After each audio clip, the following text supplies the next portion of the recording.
சினிமாவில் வாய்ப்பு தேடி வராங்கன்னா 100க்கு 30% ஏழை பசங்களுக்கு வாய்ப்பு கொடுங்க. செந்தில், கவுண்டமணி, வடிவேலுலாம் தெரியுது கஷ்டப்பட்டு தான் வந்திருக்காங்கன்னு. ஆனால் அது 3%ல் தான் இருக்குது. ஒரு 30% ஏழை பசங்களுக்கு வாய்ப்பு கொடுத்துட்டு, ஏன்னா கதை திறமைகள், கிராமத்தில் இருக்கிற சினிமா நுணுக்கங்கள் அப்படிங்கிறத விட நல்ல ஒரு காமெடி சென்ஸ் உள்ளவங்க, நல்ல ஃபைட்டு போடுறவங்க, டான்ஸ் ஆடுறவங்க, இல்லத்தரசிகள்லேருந்து சிறியவர்கள் முதல் பெரியவர்கள், டிக்டாக், இன்ஸ்டாகிராம், யூடியூப் வரைக்கும் சூப்பராக பண்ணுறாங்க. இந்த வாரிசு நடிக்கிற ஒரு 70%க்கு வந்து வாய்ப்பு கொடுக்கணும். ஏன்னா அவங்க தான் முதல்ல போட்டு படம் எடுக்கிறானுங்கன்னு சொல்லுவீங்க. காசு நீ போடுவியா அப்படின்னு கேட்பீங்க. இந்த மாதிரி வேலையெல்லாம் நீங்கள் பண்ணுவீங்க ப்ரொடியூசர்லாம். சரி ரைட்டு. அது 30% என்ன கொஞ்சம் சின்ன சின்ன கேரக்டரில் ஒரு ஏழை பசங்களுக்கு வாய்ப்பு கொடுத்தீங்கன்னா அவனுடைய வாழ்வாதாரம் பெருகுமோ இல்லையோ, எப்படியும் கம்மியாக தான் கொடுப்பீங்க சம்பளம் ஆரம்பத்தில்.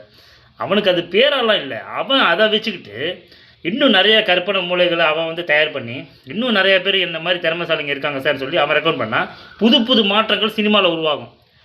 அதை பண்ணுறதே கிடையாது. இன்றைக்கி தமிழ் சினிமா ஏன் கீழே போயிட்டுருக்கு அப்படின்னு பார்த்தா, ரீமேக் படங்களை வைக்கிறது, வாரிசு நடிகர்களை நடிக்க வைக்கிறது. நான் யாரையுமே தாக்கி பேசலை.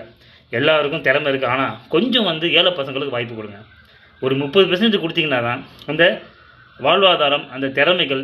ஏன்னா அவனை கோட்டையாக கட்டிட்டு போகிறான். என்ன நீங்கள் கொடுக்குற காசில் வந்து கொஞ்சம் கொஞ்சம் வயிற்றுக்கு சாப்பிட்டுக்க போகிறான். ஏதோ ஒரு 5000 10,000 அவன் வீட்டுக்கு பணம் அனுப்ப போகிறான். அதான் பண்ணுவோம். ஒரு ஏழை பையனோட என்ன பண்ண முடியும்? அவன் பழசை மறக்காமல் இருந்தால் சரி. அந்த ஏழை பையன் சில பேர் வந்து சினிமா வாய்ப்பு கிடைச்சிடும் பழசை மறந்துடுறாங்க. அது வேணால் நான் வன்மையை கண்டிக்கிறேன். ஆனால் கஷ்டப்படுறவங்களுக்கு வாய்ப்பு கொடுங்க. நிறைய மாற்றம் உருவாகும் அப்படிங்கிறது தான் நான் கேட்குறேன்.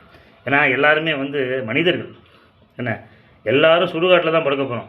நான் பணக்காரனா மட்டும் வானத்தில் அப்படியே ஸ்ட்ரெயிட்டாக வந்து கிராஃபிக்ஸில் வந்து தூக்கிட்டு போகிற மாதிரி தூக்கிட்டு போக போகிறது இல்லை. தங்கத்தில் வந்து புதைக்க போகிறது இல்லை. இது வந்து நான் வந்து உங்களை கேவலமாக பேச வைக்காதீங்க. பணக்காரங்க நிறைய பணக்காரங்க நல்லவங்களும் இருக்காங்க. எவ்வளோ பேர் வாழ்வாதாரம் கொடுத்துருக்கீங்க. ஆனால் சில பேர் பணக்காரங்க திமிரெடுத்து தான் அலையிறானுங்க. அதுக்கு தான் அந்த பதிவு.